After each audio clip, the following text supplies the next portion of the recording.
This is Tokyo's National Museum. If Wabi Sabi has ever existed, there must be some in here. The museum catalogue talks about the development of the Wabi Sabi aesthetic in the 16th century. It explains that Japanese taste turned away from elaborate decoration in favour of a rustic simplicity that found its greatest expression in the tea ceremony. These pots are exactly what I'm after. Their asymmetry and imperfection is what I understand by Wabi Sabi. Mr. Harada-san, konnichiwa. Konnichiwa. Nice to meet you. Welcome to our museum. Thank you very much. I wanted to ask you about these beautiful pots. Yes. They're so different from everything else in the gallery. What's going on? Why are they like this? They're sort of strange.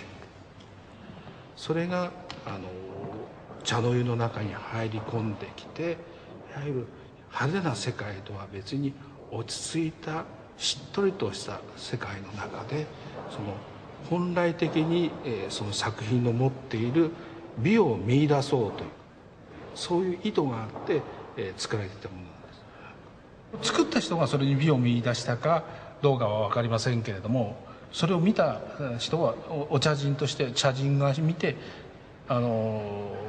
これに美を見出して、そしてそれを失敗作だけれども使おうと。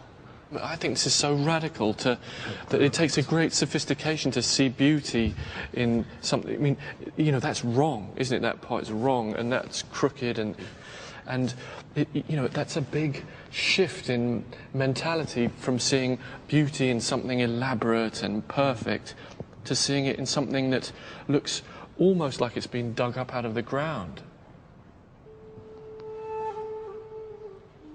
I think there's something profound and lovely about these pots.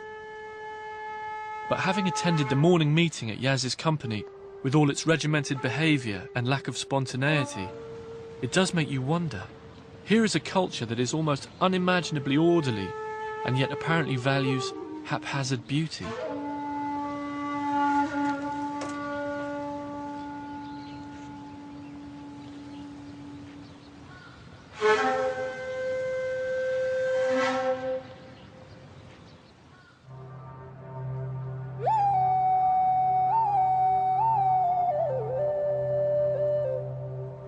One of the things that's always fascinated me about Japan is its poetry, and especially haiku. The rules for haiku are as strict as you would expect.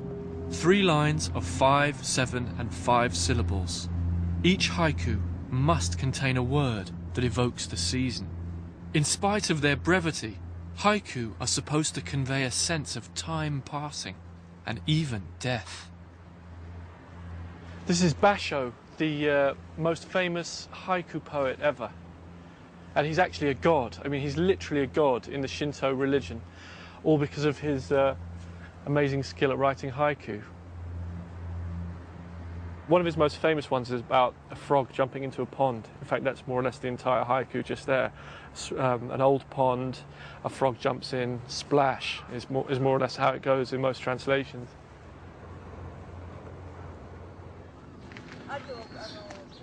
Ohayou gozaimasu.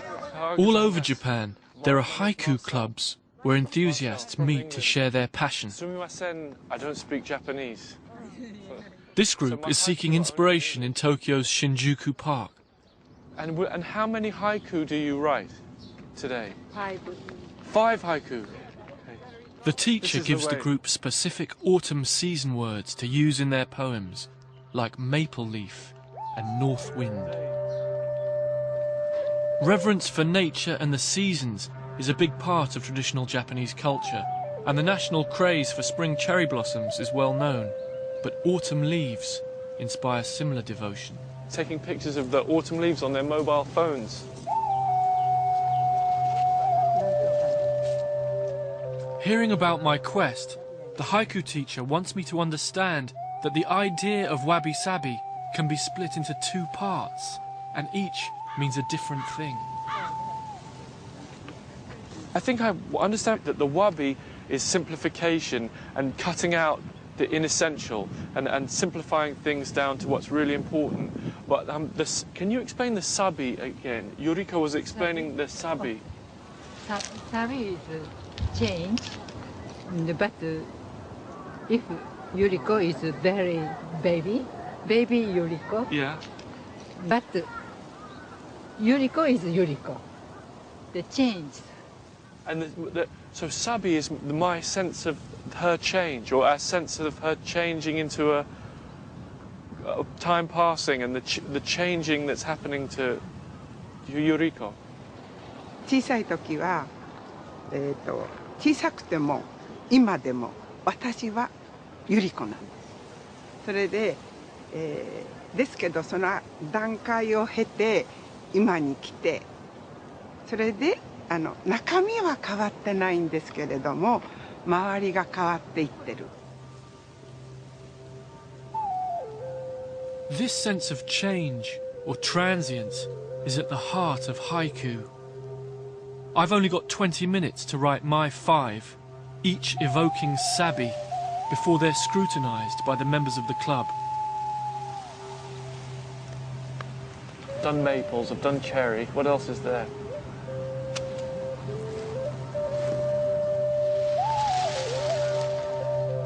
I've only got 2, I've got 3 more to go. I'm not sure this is in the spirit of haiku to be kind of banging them out like they're maths homework.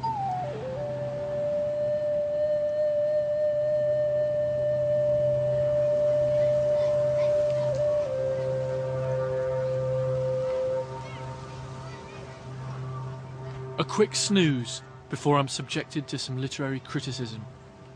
I hope the group will enjoy my maple haiku. 5-fingered flower spreads wide in the wind to catch maple-coloured sun. さっきお話ししたようにね、そこ入り口のところに花やつでがあったでしょ。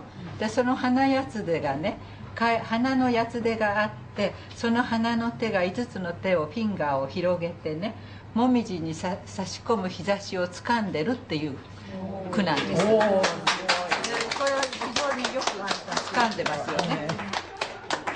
You're being very kind, but I think a haiku wakarimasen, because it's so complicated, and I think my haiku have too many things in them, and they need to be more simple. I think they need to be more simple.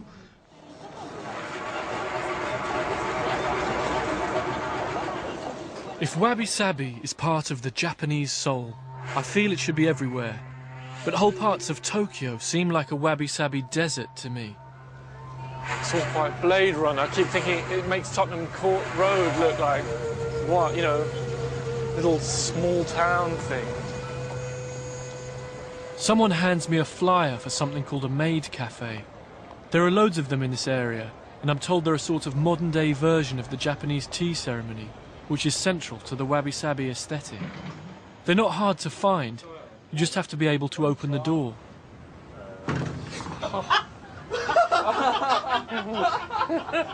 Nice. Nice. It's the wrong. Konnichiwa. It's the wrong floor. Okay. I won't headbutt the glass. Oh, konnichiwa. Hello, I'm Marcel.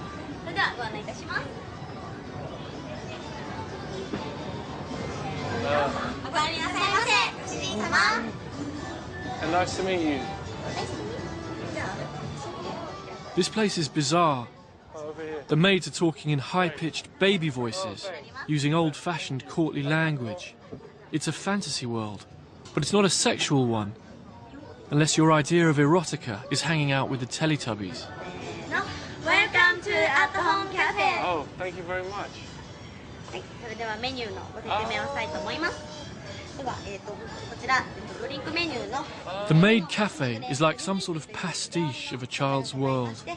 本日は The menu is like something from a children's tea party. 様にはThere's even a little magic on offer オッケ to help make the perfect cup of tea. ー。せーの。萌え萌え萌え萌え萌え萌え萌え萌え萌え萌え萌えイエーイ。Okay. Do as I do. Do as I do. Heart. Heart. And 萌え萌えキュン。Okay. Okay. Okay. 3, 2, 1. 萌え萌えキュン。Okay. Okay, now that's it fine. has become delicious. Oh, wait, let me just taste, let me just see. Oh my God, that's become so delicious. So this is not meant to be real. This is like something a bit unreal in here, in the Maid Cafe. It's like a, Yes, it's like a fantasy. It's a yes, fantasy. Oh. Very relaxing. Yeah, relaxing atmosphere. And maybe if you had a very difficult day, if work is very stressful, Yes. it's the cure. It's the cure. For a fee, the maids will play children's games with you. At first glance, it's all a little disturbing. But however bizarre it may be, it still resembles much of Japanese life in its concern for rules and order.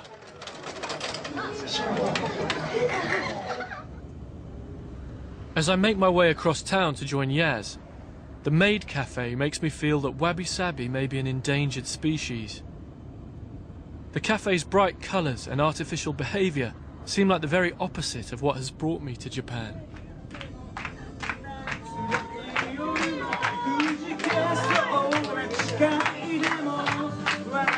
Like millions of Japanese, Yaz and his colleagues choose to let their hair down in the karaoke box.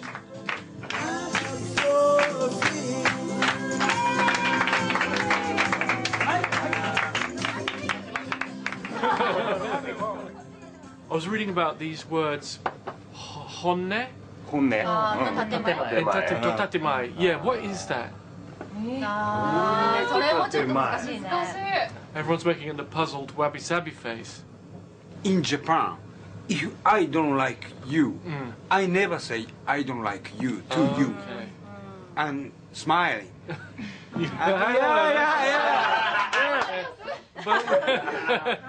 And is that important in Japan? Are those important ideas? That's important because we have to survive. Okay. No, you have to live together. You have to live together. So tatemai is hiding my feeling inside. Yeah, that's and right. honne is I don't like you. You go straight. What I Go really straight, is honne. But I noticed like when you're all here together, you all tease each other. It's quite friendly and nice, and and you joke with each other. Yeah, he teases always. Very boring. But so maybe in the karaoke box you can say whatever you like and it doesn't matter. Can you be a bit more honne in here? Yes. We use chlorine. Yes, chlorine. So what happens in the box stays in the box. Yes. Okay. Yeah. Okay. In the desert of Sudan and the gardens of Japan. I'm in complete sympathy with the Japanese love of karaoke. In fact, it's something I like doing back in the UK. It's a great leveller. It's not about doing it well, it's about having a go. Hit me! Hit me! Je t'adore et Lumberding! Hit me! Hit me! Hit me! Hit me slowly. Quick! Hit me! Hit me! Hit me!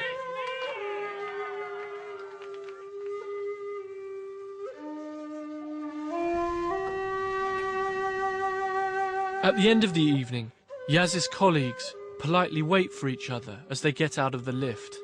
One says, "That's Wabi Sabi," attentiveness to others.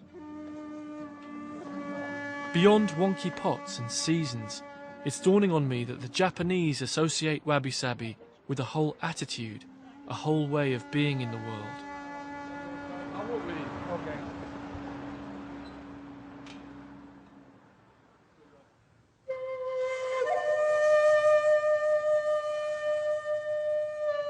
I feel slightly wrong-footed by Tokyo. It's hyper-modern, but it seems that people's behaviour is determined by much older codes and traditions. I feel pretty sure that one of them is Wabi Sabi.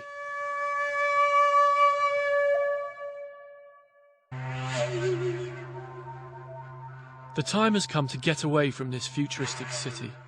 To understand Wabi Sabi better, I think I need to go deeper into Japan's past and head for the old capital, the home of Japan's most ancient traditions, Kyoto.